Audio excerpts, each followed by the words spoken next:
Hey everyone, I'm Yvette Lloyd, host of Life Her podcast. We have an amazing guest with us tonight, and I'm really excited about it because we call him David Ask. And you guys are really going to love this conversation. He is a successful entrepreneur, inventor, vocal artist, and a transformational coach, and we all need that. But he's a founder of Behind Stack Guard Plus, at the product of the sold over 3,700 stores, including Home Depot and Lowe's. Beyond businesses, David is passionate about helping people discover their identity, their true identity at that, through the True North Blueprint. And also, he is an author of an upcoming book, Guardians of Grit, focused on raising resilient and uncrushable young people. Get ready for a very extremely powerful conversation on the purpose of grit and the living from you and who, and not just your why. Hey, David, how are you? Well, I'm just thrilled to be here. Thanks for having me. Thank you for being on my show. I was reading a lot of the things that you do, and I just love the fact that you are helping people like discover who they are and knowing their purpose and everything, because it's we can't get enough of those type of conversations, and it takes a special person to actually help people with this task. Well, thank you for that. It's interesting. I've been last several years. I started hanging out with obviously a dear friend now, and in so many ways, Dr. Andy Garrett, who's a clinical psychologist, and some of the things that of course, that he studied, and over the course of his career, and things that he has kind of brought to my attention too, just really helps me kind of to distill in a really simple way, this idea of understanding who you are. It seems kind of, you start talking about that kind of thing, right? And people somewhat tune out. They think it's kind of woo-hoo kind of stuff. But it's a neat thing to think about. What is it, that makes, up a human being, let alone someone who is really unique? And I feel like, God made us so unique, right? Like our DNA can never be duplicated. No.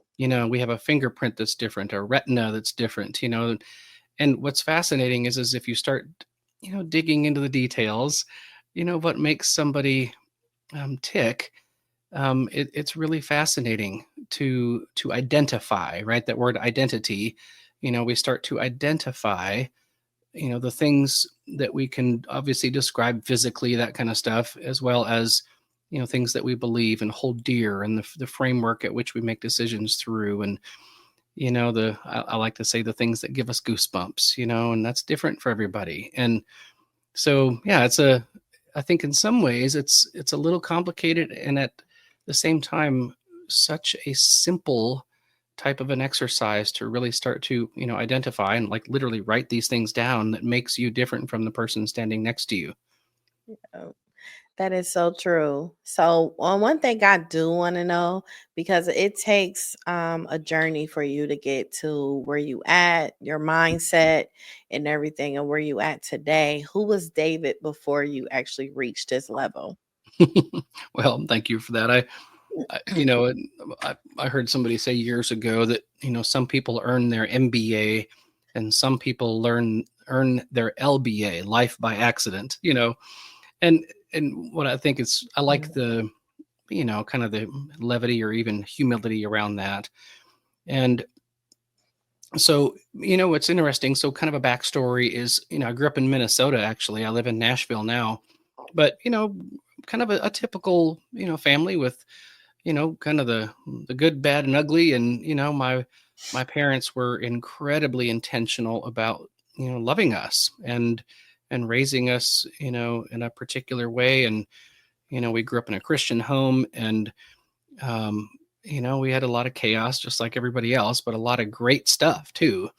And so I think largely, I had a really great launching pad. We were passed on some really, really great values with regards to how we treat others and ourselves, and a work ethic and things like that. I think some of the things where that on a, since we're talking about, authenticity and identity and so on, some of the things that were a bit different then versus now is, honestly, I think I just had a bit of a generic understanding, of who I was and kind of what my role was. And, everything from, what does it mean to be a man to, a husband and a father and, that kind of stuff. And I think I had a really, a deep misconception, that identity was something, that you achieved, as opposed to, just identifying the things, of who you are. And of course, it's really easy to do that in a world like ours, and especially in the United States, when, we're comparing ourselves to everybody we're being marketed to. And so, largely the people that are admired in this world, have quote unquote accomplished a lot, right? They might have a bunch of zeros in their bank account, or they, you know, set the world record in something, who knows, right? Yeah. And as opposed to, um, just what makes them wonderfully, beautifully, powerfully unique. And, and I think that I kind of suffered under the pressure of that for a long time. And not that I don't dip my toe in that water, but I really like to think that, I've kind of risen above some of that rat race and hustle culture, and kind of settled into, who I am and how I like to operate, and the old dent in the universe I want to have, and all that kind of thing. That's cool. So we want to talk about your product. Your product, Stack Guard Plus, is now over 3,700 retail stores. What was the biggest mindset shift that helped you bring that vision to life? It's funny. I wish I could say there was some kind of a real hero looking moment, but but That's honestly, cool. it was one of those things where, yeah, if I'm just being really vulnerable, I didn't want to be a failure. So I would say, in the grand scheme, the only thing I kind of had going for me when I was learning how to, run a business and do that kind of stuff was I just didn't give up. Yeah. And I believed in the product. It's a thermostat guard, so people don't tamper with your thermostat, but it has a combination lock, versus a key, so you don't have to worry about losing a tiny key. And just a simple, as they say, a better mousetrap situation. But, I think what I learned from that, was just this idea of maybe some grit, right? You're staying with something because you believe in it. And I think what really shifted because of that was, that's kind of like when you're growing up with kids, right? We want our children to feel and experience some wins. Yeah. And, it doesn't matter if it's you're running a race or a spelling bee or whatever it is growing up. It's, you really want your children to experience some wins. Well, it's kind of a similar thing as an adult, in that, well, okay, I got to win. Well, it starts to change your thinking. Oh, wow. Okay, that worked. Now what's possible?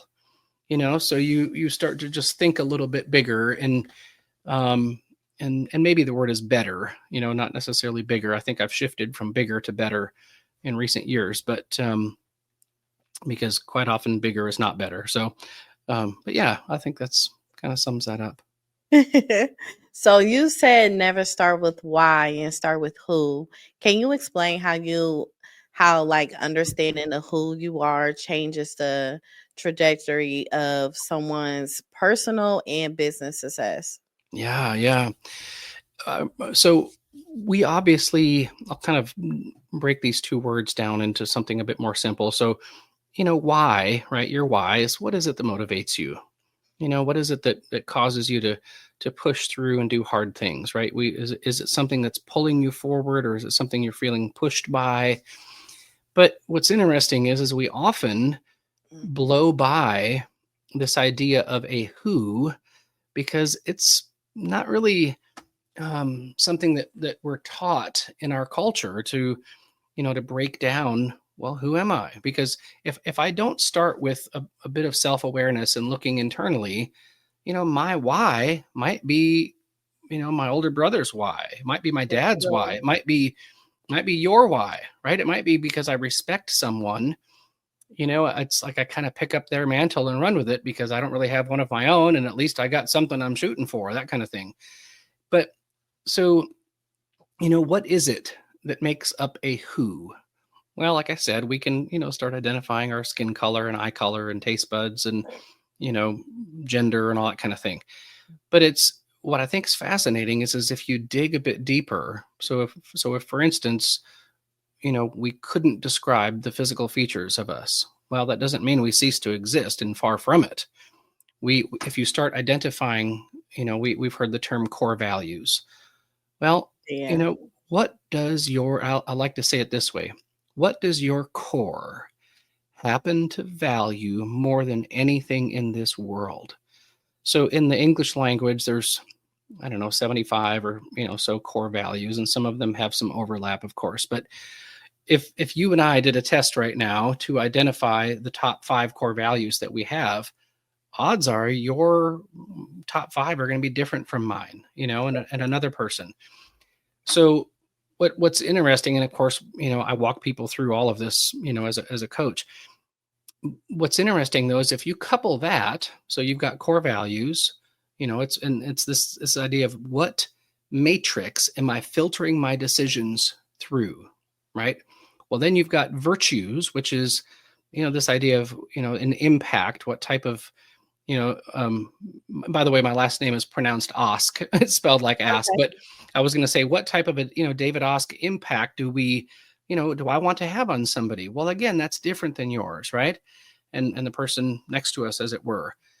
And so if you talk about values and virtues and of course, strengths, and how we want to apply those things, it's a fascinating, set of things that make someone human. And again, I go back to the goosebump thing just because I love the idea of goosebumps, but it's, what is it that gives you goosebumps? You know what? That's going to be different. So then we ask the question, what is it that breaks your heart, right? What problem do you want to solve? My friend Quentin Hafner wrote a book recently, and he talks about the idea of finding purpose and answering the question, what is it that breaks your heart or infuriates you? Kind of this idea of what problem do you want to solve in this world? And, what is it that lights you up, right? What is it that Yeah. just, you cannot wait to do it when you get up in the morning, this idea of being in the zone or flow state. Well, all of those characteristics are who you are. Of course, what do you think about eternal things, right? That's a real huge one. So if you start to identify the who's, right, literally write this stuff down, well, then your why is actually your why. Mm, And if you've not started with the who, odds are you're going to try to latch on to a why or some reason you want to stick to something, and it might fizzle out because it's just not, authentic, right, to who you are. that is so true. And a lot of people do say, "What is your why?"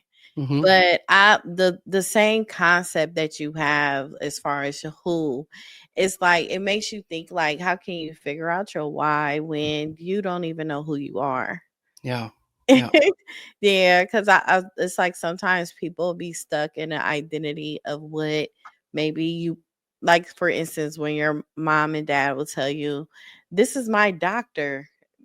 Who said I wanted to be a doctor?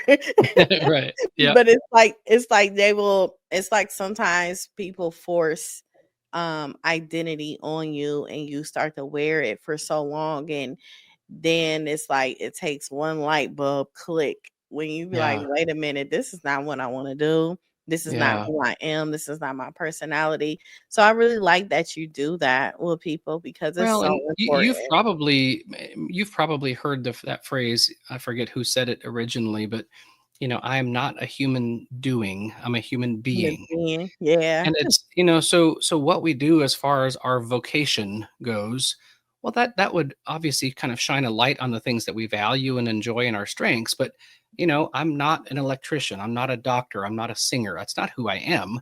I happen to, I happen to do those things, right? Or, I mean, not those particular, but Right. for instance, I'm a vocalist, right? I just released a new song.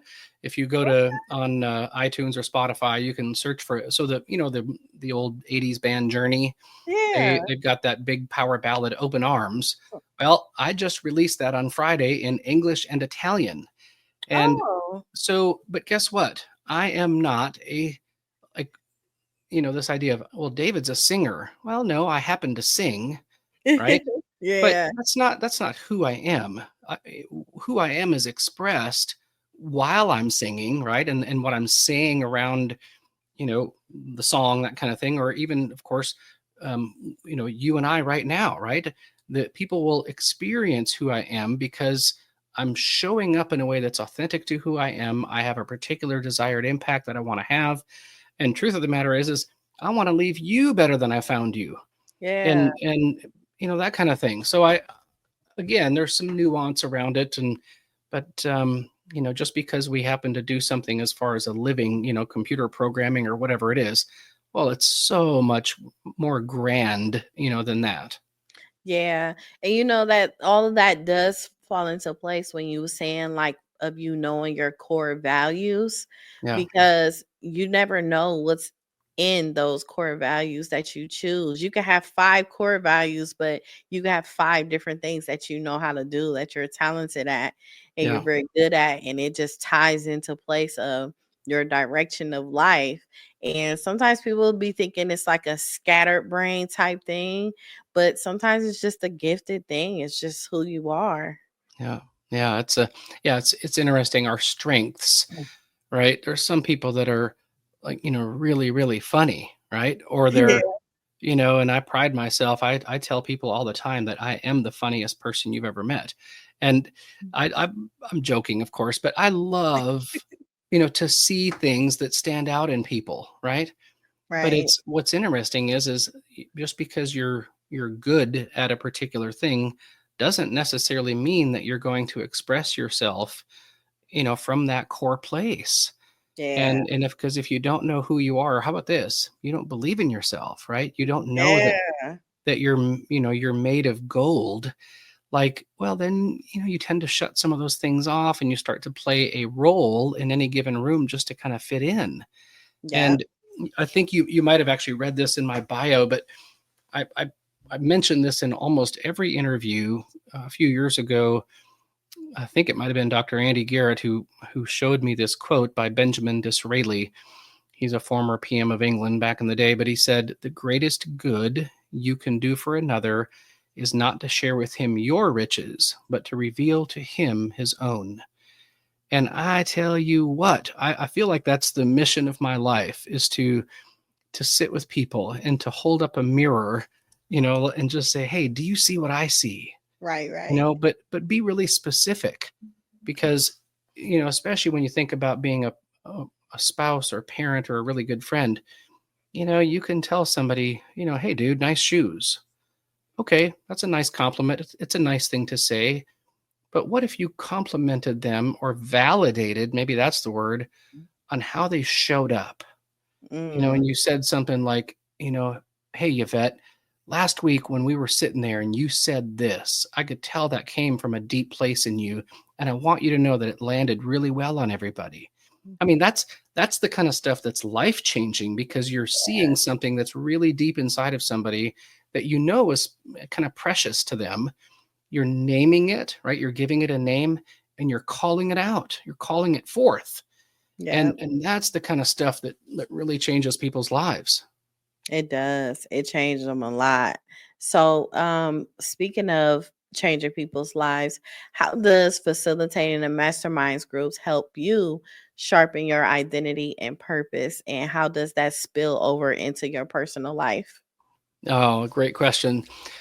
So, you've heard the phrase, we become like the top 5 people we spend the most time with.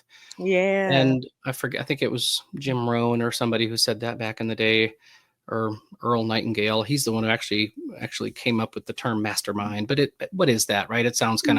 sounds kind of weird, but it's basically you get together with a group of people and help each other win.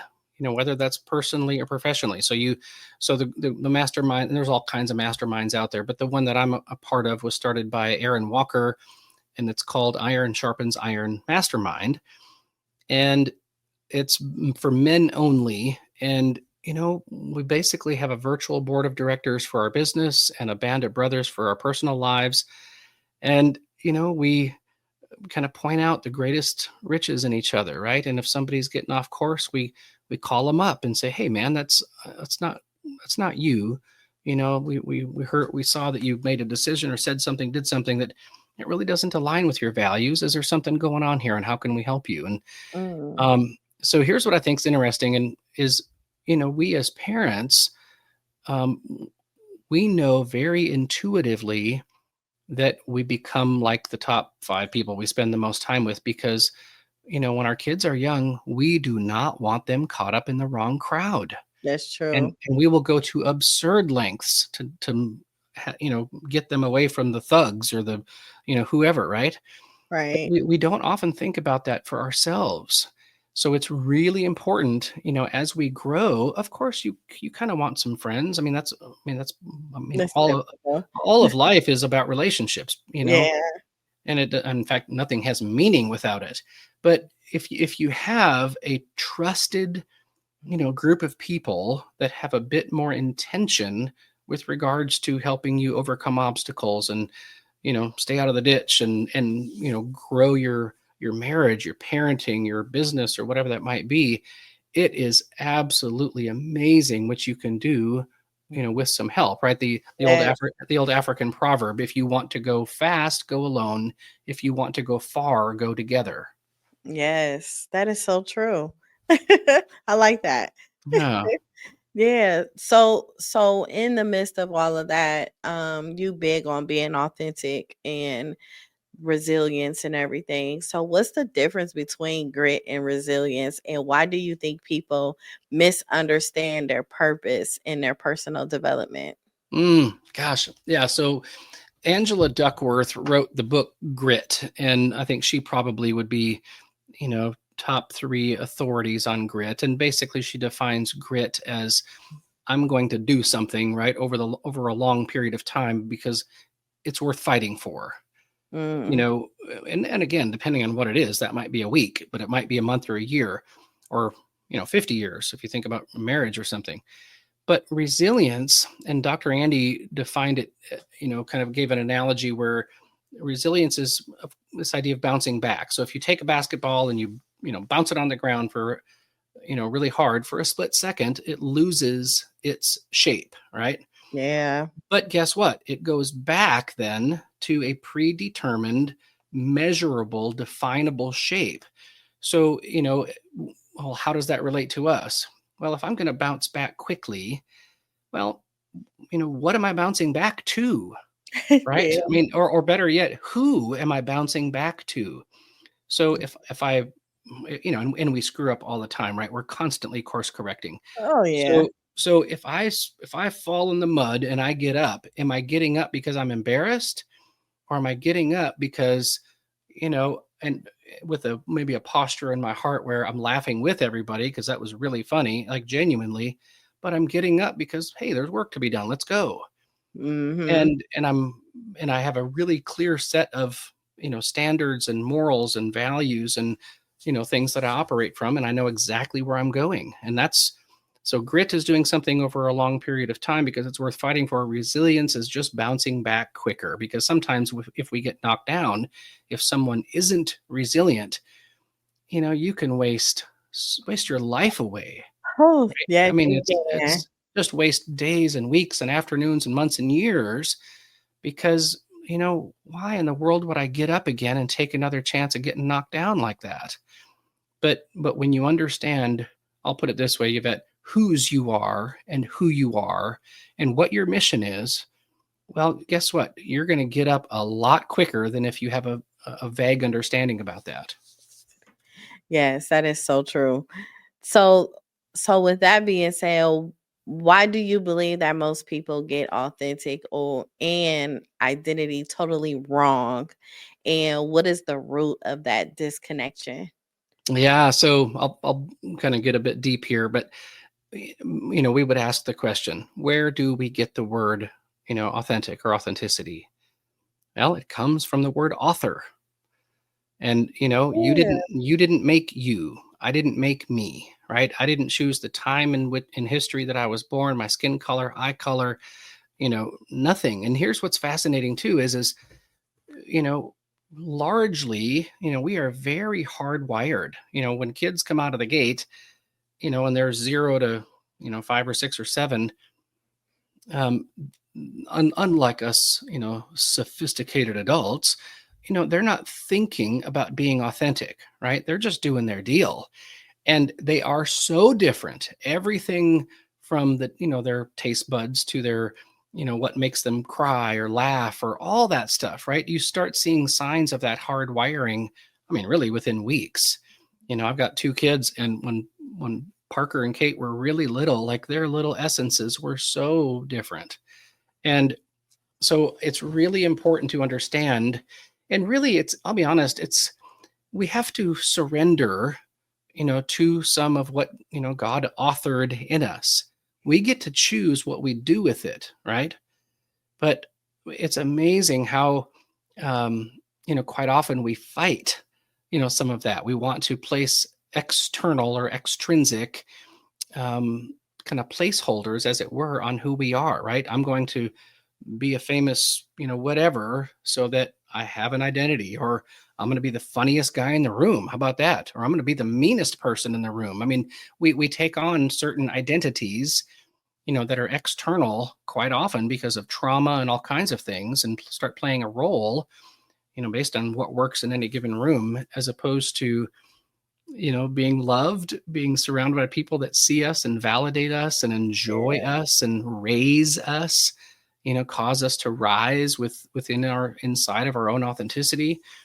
And so I think it's really important to, not only hang out with people that are willing to go there with you and help you understand that, but then to have the courage to identify those things, literally write them down and operate from that place. It's quite simple. Mm. Yes, it definitely is. But it's so crazy with it being so simple. Um, it's very difficult for others to Hmm. even figure it out. And that's when you were saying, like, as far as resilience and everything, and also accountability. A lot of people don't want to hold accountability of their actions, or sometimes they get very intense of the reality of Sure. things and how they should be, but they so comfortable and afraid to get uncomfortable for them to be able to accomplish anything as far as how they should. But that also comes with, like you were saying as well, environment, people you hang Mm. around, the mindset that they have it'll be impossible for you to shift yours because they still have that mindset, and that's who you're around. So Yeah. you really have to want it bad. Yeah, you do. And I mean, of course, depending on the situation, I mean, if it's extreme, I mean, you might have to limit your interactions with some people, including your own family. Yeah, If that's you, if you, true. if you start hanging out with people who are, really destructive or negative, or, just, hell bent on ruining the, ruining the room for everybody, Yeah. it's not that you need to just write somebody off, but I think you need to protect your own heart, right? You need to protect your mind, and give yourself margin to grow and to explore and learn. And man, I tell you, I would not be, who I am without some really strategic people in my life. And of Yeah. course, my wife, I think about my siblings, and there's so many. I've got. I'll be honest, I have more amazing people in my life than I would dare say anybody. I do And too. I just, yeah, I'm so thankful. Yeah. And Yes. I would not be doing what I'm doing, and, who I am without, those people loving me. Yes. It's just the love part, Yeah. just knowing it, feeling it, and it makes you not want to feel anything else other than that. Yeah. Yeah. It's really incredible. And I think that strategic, very, very intentional love is, is what life is made for, right? It's not, yeah, the generic sense, or, half-hearted is almost worse than nothing. Yeah, it is definitely. So tell me about your upcoming book, Guardians of Grit. Sounds very powerful. What inspired you to write the book specifically for fathers? Yeah, so what's funny, it's taken a lot longer than I thought. I had a children's book published years ago. It's called Fire and Ice: The Very Scary Noise in the Trunk. It was a children's book when my kids were little, and so the Guardians of Grit is going to be probably more for fathers and sons. Not that, of course, anybody can't read it and draw from that, but as a dad, I think it's really important to understand. Well, how about this? If someone isn't gritty, your life's going to be really rough. Okay. It's not you're not going to have a good life. Life is hard, and in fact, it can be brutal. So if you don't have a sense of staying power, and again, that's formed through all types of things, but I think ultimately it's formed when a father helps his son, and I'm just kind of speaking in that language here, starts to help them identify, okay, what is your true north? What are you Mhm. drawing from that is eternal, that is substantive, that is immovable, that is that like back to the core values thing, right? What is it that your core happens to value more than anything in this life, so that you know why you're doing what you're doing? Yeah. And it's it also also, of course, it's just a great way to help someone stay out of the ditch, because if you have a really vague understanding of that, you're going to listen to anybody that might sound compelling, and they might be wrong, and you're going to go from one ditch to the next. And so I think that the encompassing idea of staying power but drawing from a true plumb line is absolutely vital. Yeah, that is so true. It is. I love it that you wrote it for fathers. Yes, I am a woman, of course. Yep. But sometimes I feel like men are left out on so much. Yeah. Yeah. Me Um too. yeah, it's like hello, they do exist, you know? Yeah. And I feel like they give men a lot of responsibilities as well. Hmm. And I'm the only reason why I have that point of view because most of my family are men. Like as far as like the grandchildren on my mom's and dad's side, Hmm. it's all boys. And on my mom's side, it's just three of us girls. On my dad's side, it's just four of us girls. So and the rest is boys, like 10 or more. Yeah. Yeah. So from me, like having a view of them being great fathers, great providers, or even some of Yeah. them are imperfect, you know. Sure. However, I think sometimes people miss the mental health of things, how they Yeah. intake things. And they really ask women, are they okay more than men, are they okay? And Yeah. then if you cry, you're soft. And Yeah. this just so much stuff. And it's like you guys hold in a lot of things and it just carry on. And I admire the fact that you did write this because it's just so needed. I encourage a lot of men to even Yeah. look into it as well. Well, thank you. And obviously in our society, depending on the whoever's controlling the news feed, Mm. the Yeah. pendulum can swing back and forth. And I like to say it this way. you know Men quite often think that women are just better human beings. Like when there's a bunch of guys hanging out, like every one of us is like, my wife is just a better person than I am. Like, but Yeah. but, but here's the funny thing. There's a few things in this life that we will never hear someone say. Well, one of them is, gee, I wish I couldn't play the piano. Gee, I wish I didn't finish my degree. Or how about this, as a woman, gee, I wish my husband didn't lead so well. Gee, I wish my husband didn't protect us so well. Gee, I wish my husband didn't lead with such clarity and conviction and honesty. And, like, no one's ever going to say that, because Mm. when society goes the way men go, if Yeah. men lose, everybody loses. But guess what? When men win, right? When they're rising up and they're loving and leading and serving and protecting and doing that which we were designed to do, everybody wins. Yeah.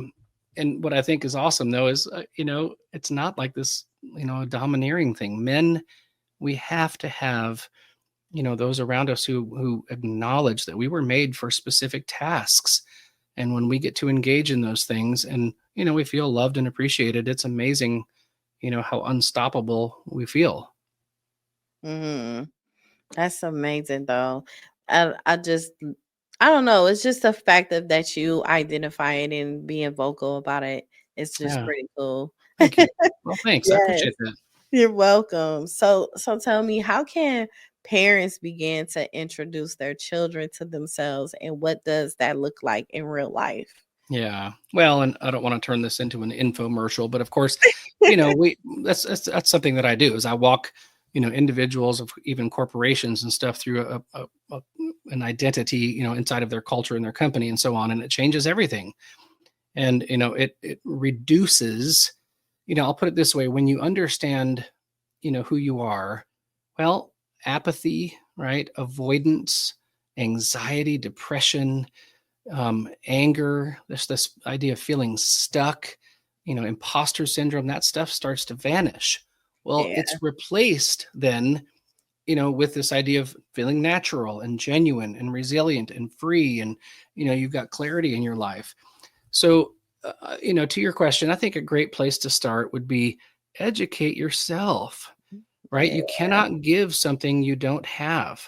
If somebody needs $5,000 and you don't have it, you can't give it. And guess what else? If someone needs to understand themselves and you don't understand yourself, you're not going to be able to Let them do raise it. your children. I mean, Yep. you're going to create a bunch of human doings and not a beautiful, DNA driven, authentic young person who wants to rise up in this world.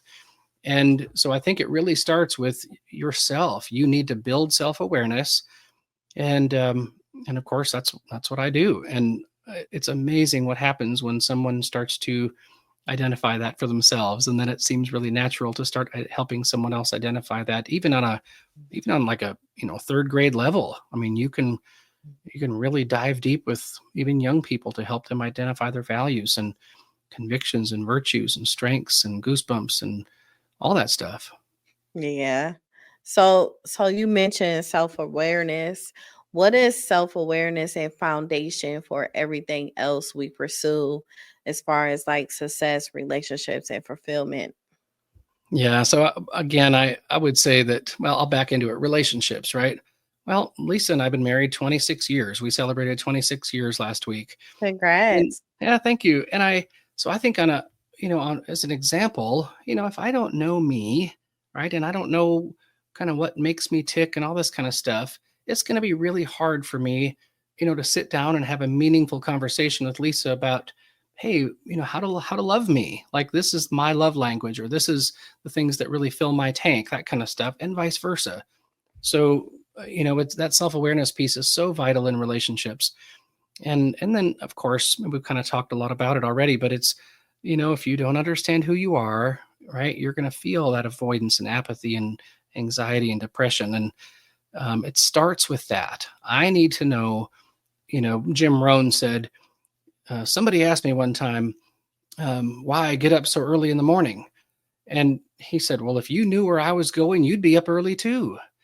So I really believe that, when someone has that self awareness, they know exactly what they're shooting for, and they can't wait to hit that goal. They can't wait to have that impact, or, whatever that might be, that's unique to them. But it sets them on fire as opposed to, you know, feeling like a wet blanket all the time. And how about this? I'll take it one step further. You feel that fire inside of you, where most people operate, in their job or whatever else, even parenting, they're just putting out fires all day. Well, how about be someone who starts fires all day? There's a Mm, huge shift, and I'm, again, I'm not perfect, but I hope that my posture toward everybody is, I want to start a fire in you that has your language around it, and your characteristics so that you can run in your lane and find, a fuel that really lights you up. Mm. So I have some fun questions for you. Okay, let's do it. So, what? So, if your children could only remember one lesson from you, what would you want it to be? I love the word delight. Mm, And I want my kids to know that I delight in them, just to just to be with them, and just whenever they're just doing their stuff. I just delight in who they are. okay, that's cool. So, if you could go back in time and give your 16-year-old self one piece of advice, but only had 10 seconds, what would you say? Oh, wow. I would say listen to God as much as you can. Read his word and don't worry. That is a key. I like that. Okay, David. What else you got? What is one habit that you have that people might be surprised to know? A habit. Wow. It's a really great of course, if my family here, they'd be blurting out stuff, just trying to embarrass me. Hmm.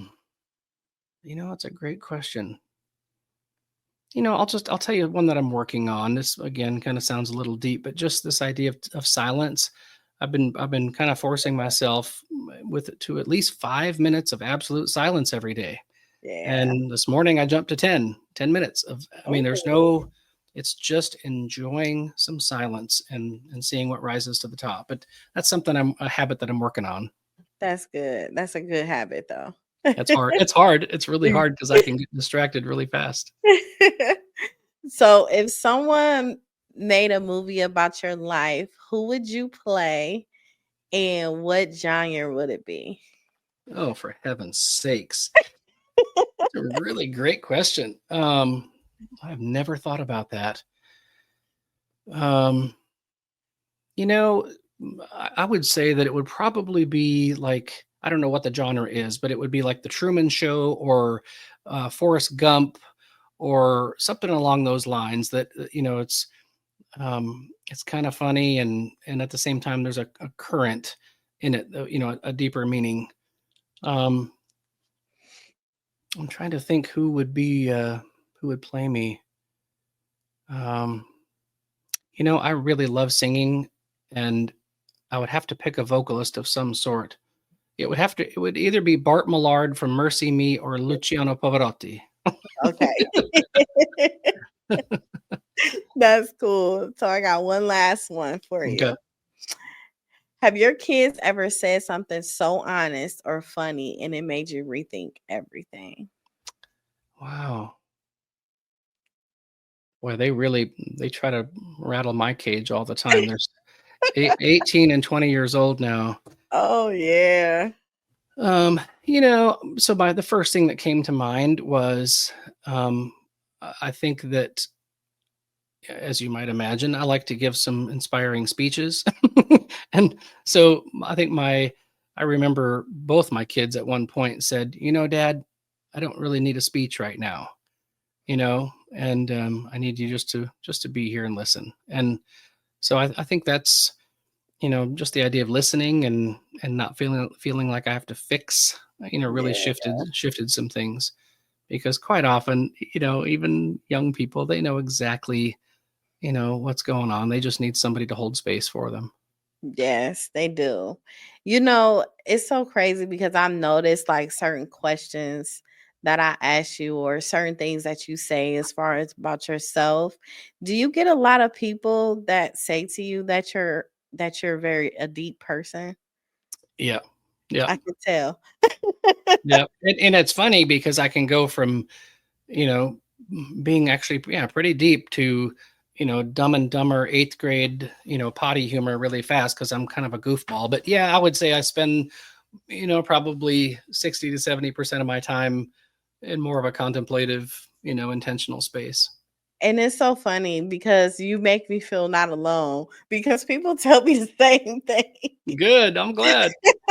They be like, you always get deep and serious. It's like sometimes it kind of, I don't know, it's kind of cool, but at the same time, I'm like Yeah. some people really don't come to me because they know they're gonna hear the truth. They know they're gonna have to reflect on themselves, Yeah. and they know I'm gonna motivate them and everything. It's just like I just love being that positive, empowering person, Good for that you. voice of reason all the time. So Well, good. And everyone don't, always yeah, say that I'm don't deep. stop that. I'm so glad. And we balance each other out well, right? It's, Yeah. and truth of the matter is, you know what?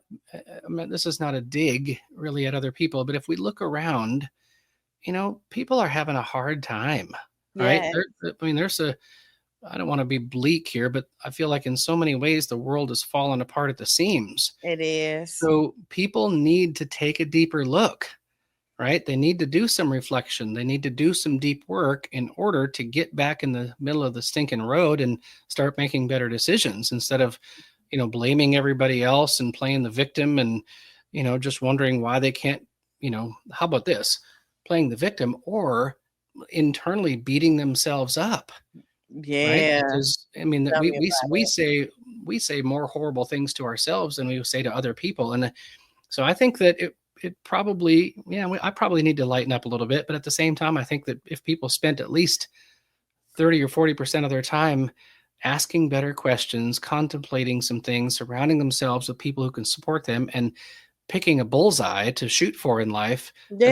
as opposed to just stumbling through it, man, our world would be a Oh, much vastly better better place. place. Yeah, It's like self-reflection, accountability, truthful, yeah, au- being authentic. It's just so much in one.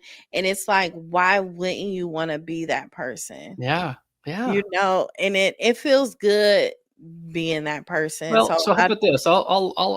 You asked the question, why wouldn't you want to be that person? Well, I'll tell you why.